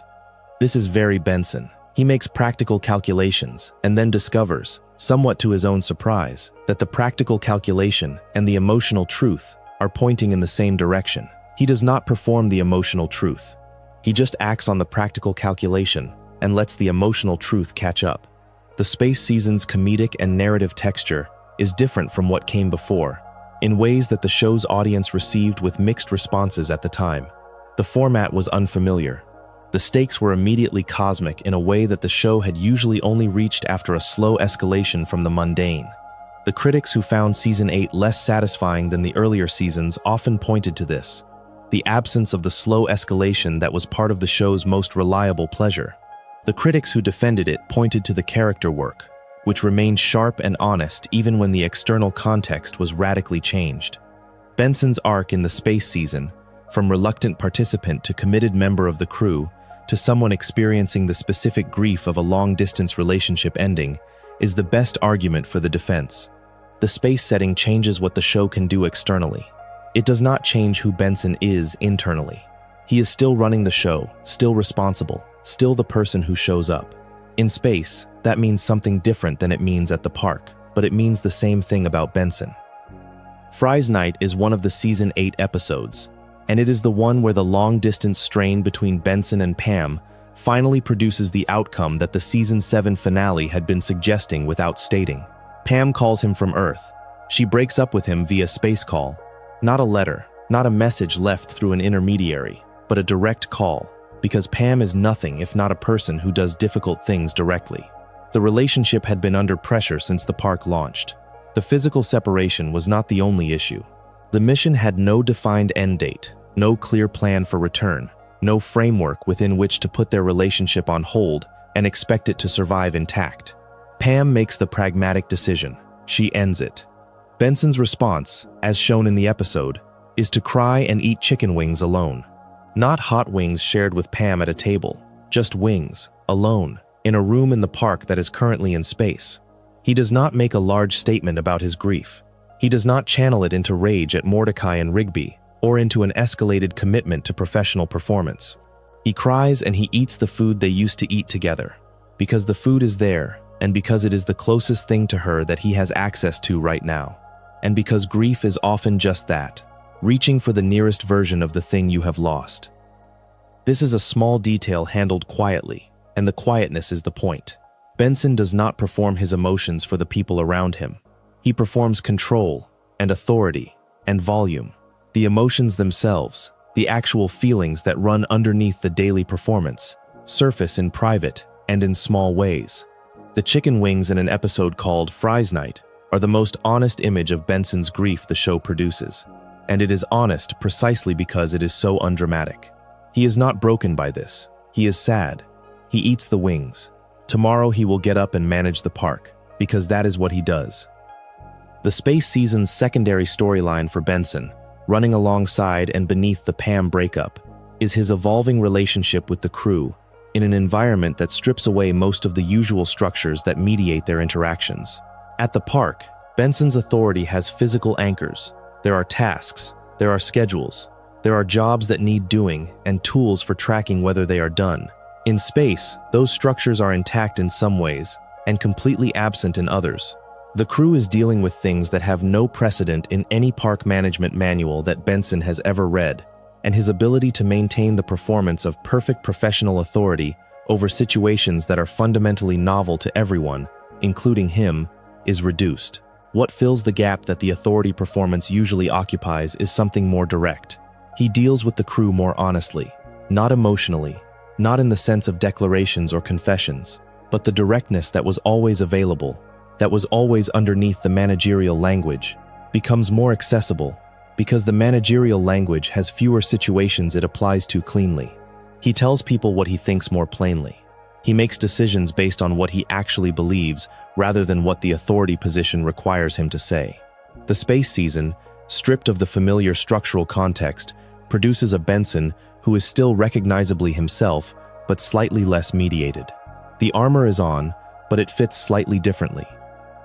By the time the crew approaches the events of the finale, Benson and Mordecai and Rigby have accumulated enough shared history, enough shared seasons and shared crises, and shared bar tabs, and shared nearly getting fired moments, and shared supernatural encounters, that what exists between them is not merely an employment relationship.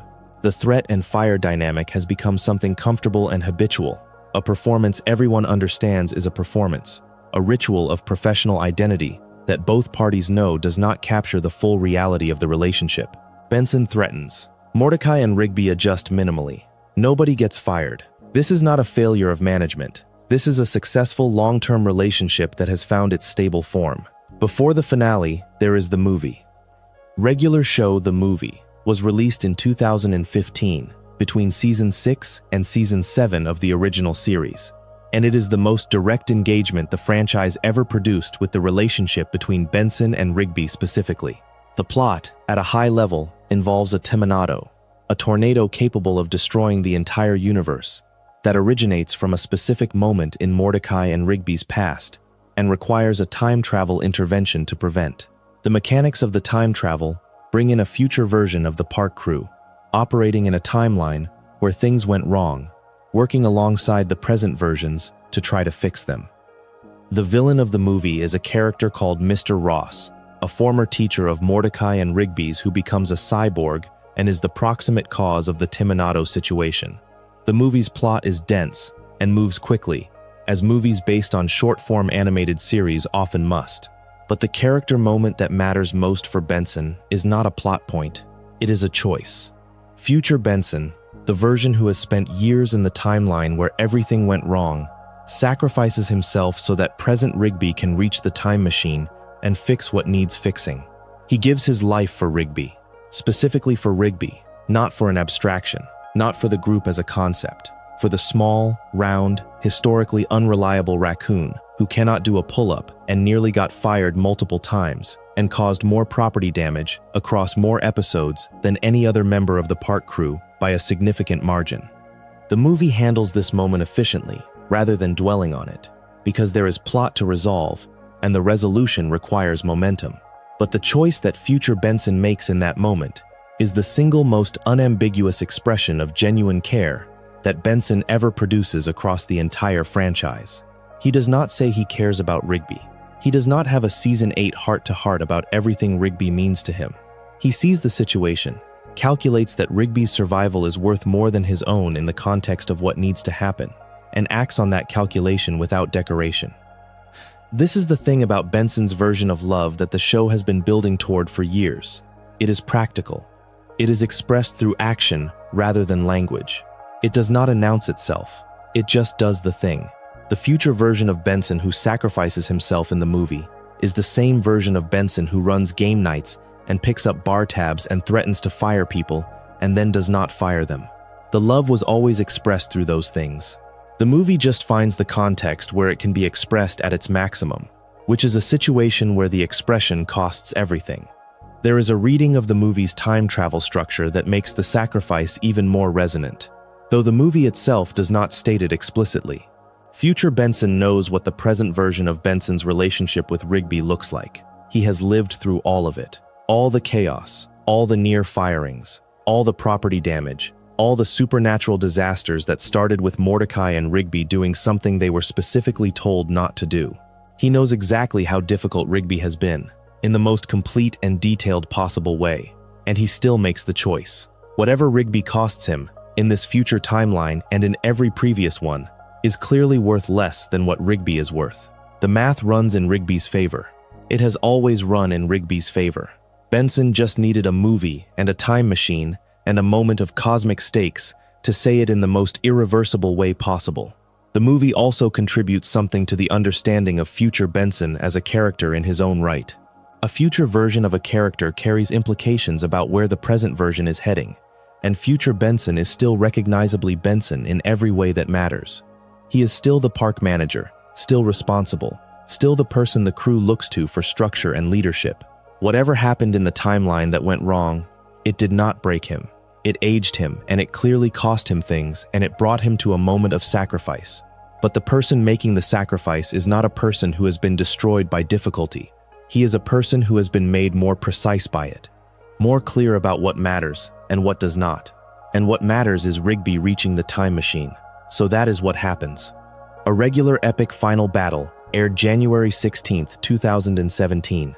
It is the show's series finale, closing out something that had been running for 6.5 years. The finale is primarily about Pops. The central conflict is between Pops and Anti-Pops, a version of the same cosmic being organized around destruction rather than creation, and the resolution is Pops sacrificing himself by flying both of them into a star. The finale earned all of its weight by spending 8 seasons on Pops as a character, a figure of limitless gentleness and confusing cosmic significance, whose full nature the show revealed carefully and late. By the time the sacrifice happens, you know who Pops is. You know what the sacrifice costs. The ending hits. Benson is in the finale. He fights. He is part of the resistance against Anti-Pops and his forces. He does what Benson does in situations of genuine crisis, which is show up and do the job, even when the job is fighting a cosmic evil in space, rather than telling 2 employees to wash the cart. The specific details of his role in the battle are secondary to the fact of his presence, which is the most Benson-appropriate statement the show can make about him even at the end. He is there. He keeps being there. The world is ending and he is there. And then the epilogue. The show jumps forward 25 years. It shows us what became of everyone who survived. For Benson, the epilogue is everything his arc has been building toward, and nothing that announces itself as such. It is quiet, it is specific, and it completes every thread the show left open around him in the most understated way possible. He married Pam, after returning from space, after the long-distance breakup delivered via space call, after the chicken wings and the private grief. They found their way back to each other. The show does not depict the reconciliation. It shows the outcome. They are married. She became co-manager of the park, which means she is doing what she has always done, which is managing a complex operation competently. But now the operation is the park, and the person she is co-managing it with is Benson. The partnership is professional and personal simultaneously, which is exactly the kind of partnership the episode Pam I Am suggested they were suited for. 2 workaholics who both love hot wings, managing a park together, 25 years in. They adopted 5 cats and a pig named Applesauce. The cats and the pig exist in the epilogue as a specific, funny, completely appropriate detail. Benson is not a person who has children. He is a person who has cats.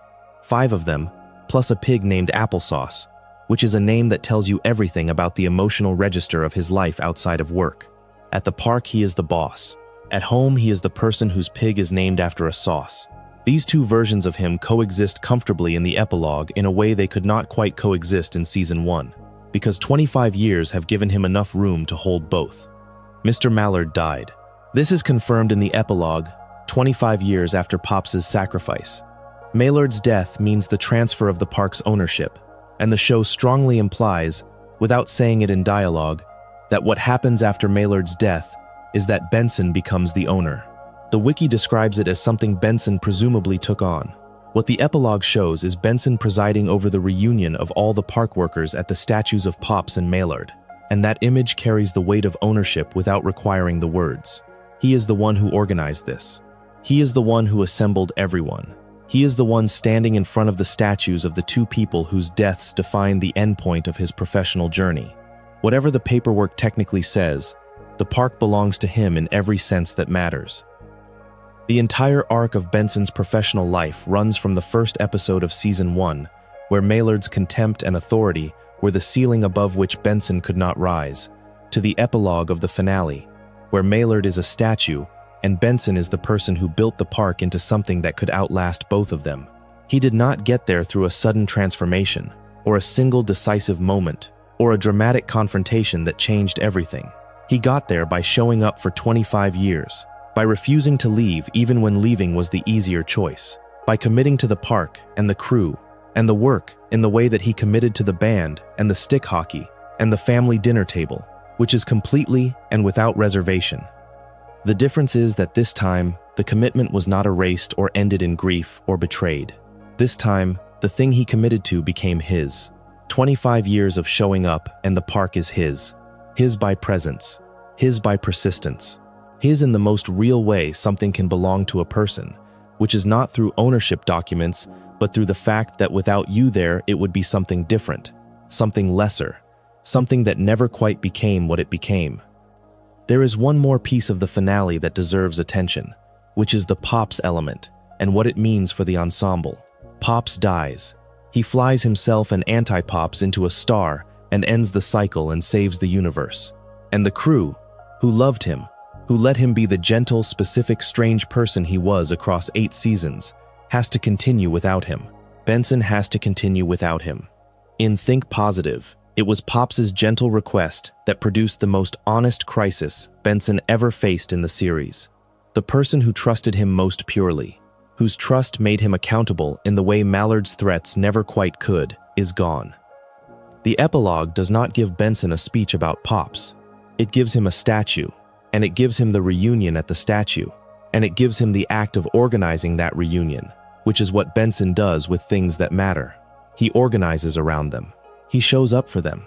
He runs the game night even when the stakes are small, and he stands in front of the statue of the person who asked him to stop yelling and nearly destroyed the park in the asking, because that is how he honors what was important, not with words, with presence.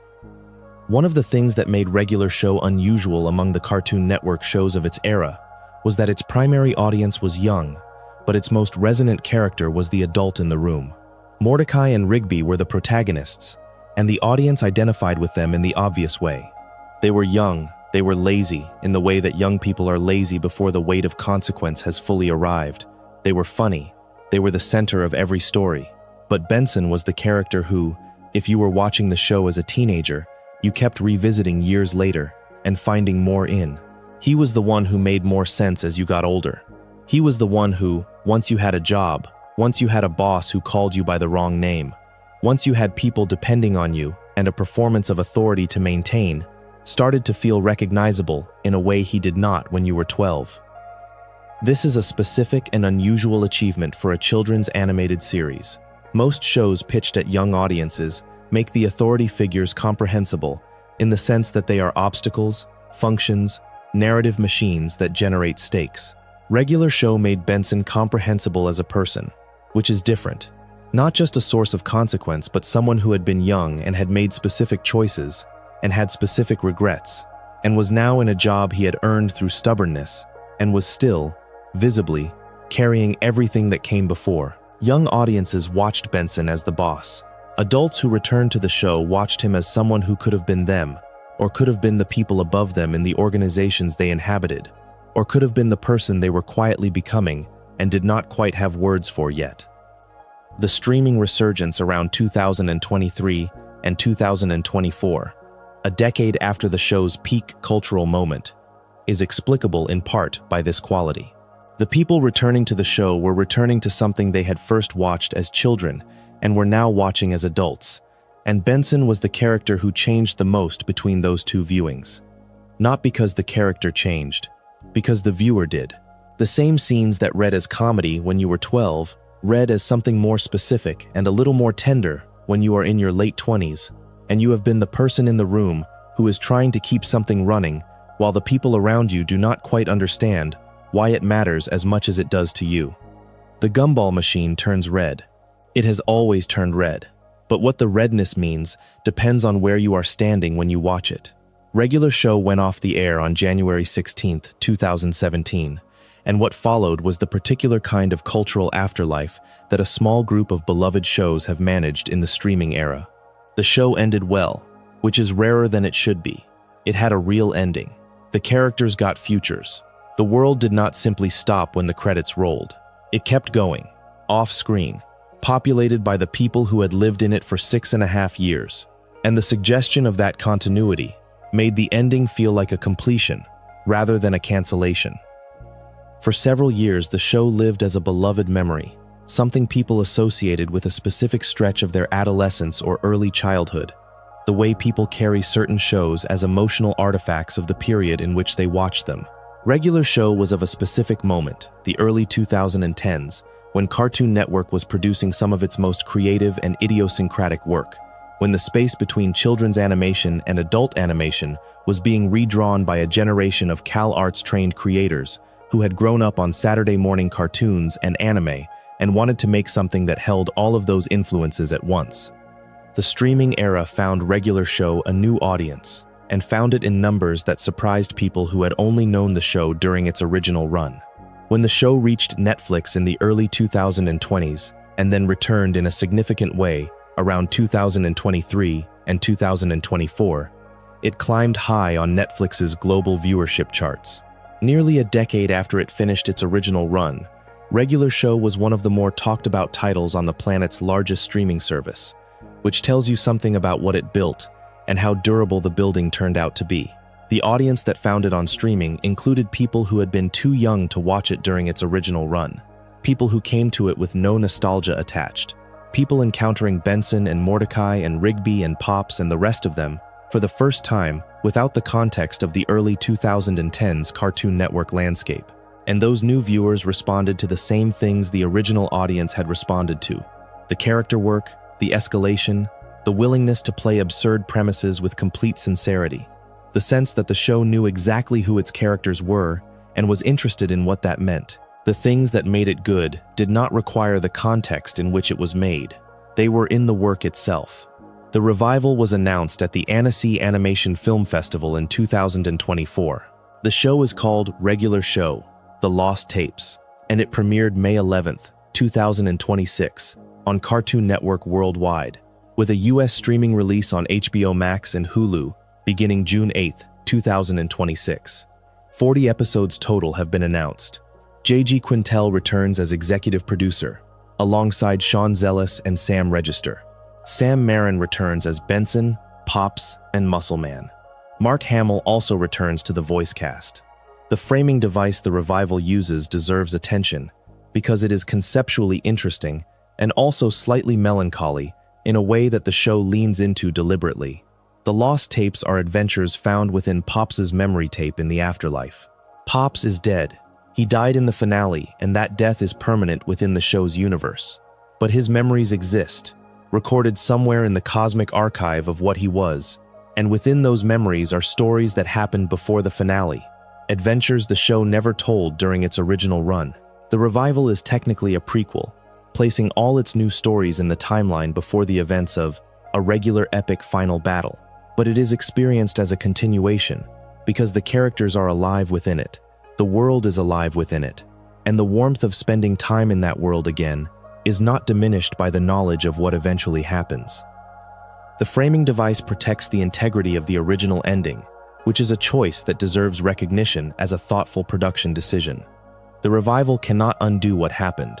Pop still died. Benson still married Pam and, by the show's own strong implication, became the person the park belonged to. The epilogue still stands as the conclusion of the story. The lost tapes are not a reboot or a resurrection. They are a collection of stories from inside a dead man's memory, warm and complete and safely located before the ending. It is a gentle way to return to something without disrupting what it meant, and the fact that this mechanism was chosen over a more straightforward continuation that might require renegotiating the ending suggests that the creative team understood what the ending was worth. Critical reception of the lost tapes has been mixed, which is an honest and unsurprising outcome for a revival of a beloved show. The praise tends to center on faithfulness to the original's visual and tonal style, on the comfort of returning to voices and characters that feel immediately and warmly familiar, on specific episodes that capture the show's original escalation structure with the same momentum as the best original episodes. The criticism tends to focus on pacing issues and on a tendency to rely on the original's humor formulas without finding sufficiently new variations on them, which is the most common failure mode of revivals and is not unique to this one. The comparison between the revival and the original is structurally unfair, and it is also unavoidable. The original series had 8 seasons to develop its rhythms, to complicate its characters, to build the layers of backstory that make episodes like Stick Hockey and Think Positive and 150-piece Kit resonate with the weight they carry. The revival has 40 episodes, and the constraint of working within a continuity that is already resolved, within a world whose ending is already known. Every episode of The Lost Tapes exists in the shadow of a regular epic final battle, and that shadow changes how you receive them, no matter what the frame device says. You know what happens. You know where everyone ends up. You watch the new episodes from the future, and the future is already written. For Benson specifically, the revival presents an interesting formal problem. His arc is complete. The transformation from middle managing park employee to the person the park effectively belongs to is finished. The anger that came from the dinner table has been contextualized and partially resolved across 8 seasons. The romantic life that included Audrey and Natalia and the Russian spy situation and the wings in space has resolved in Pam and the cats and Applesauce the pig. There is no character destination available to the revival that is more satisfying than the one the original series already reached. What The Lost Tapes can offer Benson is not growth but texture. More episodes from the middle of the arc. More moments in the years the original show spent less time in. More of the daily life of a person who is complex in specific and earned ways. Whether the revival takes advantage of that opportunity or whether it plays safer than that is something the mix of its critical reception suggests is still being worked out across its initial episode run. The answer, as of the research that went into this video, is that it manages it sometimes and misses it other times, which is the honest answer for almost any television revival and is probably the best realistic outcome available. What the revival confirms, whatever its mixed notices, is the appetite. People want to be back in this world. They want to spend more time with these characters, even knowing how the story ends, even knowing that the ending has already been written and is not going to change. The appetite for more time in the park, more time with Benson threatening to fire someone and then not firing them, more time with the specific warmth of a world that is strange and funny and genuinely cares about its characters, is not diminished by the fact that the story is over. If anything, knowing the ending makes the middle feel more valuable. You watch the revival knowing where Benson is going. You watch it knowing he gets there. And the knowing makes the journey, episode by episode, feel like something you want to linger in. The production context behind the revival deserves a brief mention. The announcement at Annecy in 2024 came at a moment when animated revivals were having a complicated cultural moment, with some beloved shows returning to significant disappointment and others finding ways to justify their existence beyond nostalgia. Regular Show's revival was positioned carefully, with the memory tape framing device serving as both a creative solution and a signal of intent. The creators understood what the original show's ending meant. The device says, "We are not undoing it. We are just finding more stories in the space that already existed." J.G. Quintel's return as executive producer is the structural guarantee of that intent. The show is his in the way that things are owned by their originators, not legally but creatively, in the sense that his specific vision of what Regular Show is and what it cares about is what made it work. And his presence in the revival production means the vision is being protected rather than replicated by people who loved the original but are not the same people who made it. Whether that protection is sufficient to produce something that earns its place alongside the original is the question the revival's ongoing reception will answer across its run. Benson Dunwoody is not a complicated character in the sense that complicated usually means. He is not contradictory at his core, not torn between opposing desires, not wrestling with a fundamental ambivalence about who he is or what he wants. At his core, he is actually quite simple. He wants the park to work, he wants the people around him to do their jobs, and he wants the things he has invested in to matter. The complexity comes from the history layered on top of that simplicity. The dinner table, the band, Dave, Audrey, Natalia, Pam. Maellard calling him beanbag for years and years.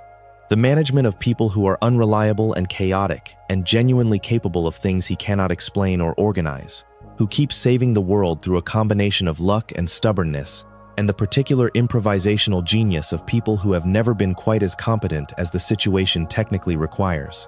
He yells because his father yelled at a dinner table and called it love. He does not fire people because somewhere underneath the yelling, he knows that firing them would be the actual loss, and the yelling is the version of the loss he can control. He keeps showing up because showing up is the thing he knows how to do, the practice he has maintained across every chapter of his life, the constant underneath the chaos and the loss and the occasionally being eaten by a whale, which happened to Natalia, not him, though at times you can imagine he has felt like the whale was hovering nearby all the same. The gumball machine design does something the show probably did not design as deliberately as it looks in retrospect. A gumball machine contains things. It holds them. It dispenses them under specific conditions and not others. Benson holds his feelings the way a machine holds what is inside it. Visible through the glass if you look. Not accessible unless the conditions are right and the right thing has been put in. 8 seasons of the show is 8 seasons of finding out what the right thing is to put in. What draws out the version of Benson that is underneath the volume? And the answer turns out to be consistency, presence, other people showing up for as long as he has been showing up. Game nights returned, bar tabs returned, crises survived together and repeated until they are familiar. Time. The gumball machine design does one more thing that is easy to overlook and hard to articulate. A gumball machine is not just any object. It is an object associated with a specific childhood experience. The coin, the turn of the dial, the small rush of receiving something. Children know what gumball machines are. They know the transaction. And the show took that object, loaded it with all the adult weight of professional responsibility, and failed romance and inherited anger and compounded loss, and put it in charge of a workplace, and let it be both things simultaneously. The machine associated with childhood pleasure became the authority figure associated with adult frustration. The gumball machine is the boss. The gumball machine turns red when it is angry. The gumball machine carries a 10-year guilt about a stick hockey apprentice, and a 6-month injustice from a band and a dinner table lesson that got into him at the root. The design and the character are a single, strange, unified thing, and neither of them would mean anything without the other. He got the park in the end. He got Pam. He got 5 cats and a pig named Applesauce. He got 25 years of the thing being his in the way that things become yours, not through acquisition, but through continued presence, not through ownership, but through the refusal to leave. He built it by staying. He owns it by having stayed. That is the whole story. That is Benson Dunwoody, the gumball machine who was never going anywhere, even when he threatened to fire everyone every week for 8 seasons. He was never going anywhere, and neither was the park. The show ran 244 episodes across 8 seasons, from September 6, 2010 to January 16, 2017. It was made by J.G. Quintel and a writing staff who took a weird concept seriously, took the characters in it seriously, and built something out of a CalArts student film and a pitch without words that turned into one of the most beloved animated series of its decade. The voice of Benson, which is Sam Marin maintaining control, and then losing it, and then regaining it, and then losing it again, across years of recording sessions, is one of the most specific and honest things in that whole construction. He built a person out of a gumball machine, and the person stuck around, showed up every day, managed the park, ran the game night, picked up the tab, threatened to fire 2 people who were never actually getting fired, and eventually, without ceremony or speech, became the person the park belonged to, something he spent 25 years loving, in the only way he knew how to love anything, which is to keep showing up for it, no matter what the universe decided to throw at him in the interim. If you enjoyed the video, make sure to subscribe, and I'll see you in the next one.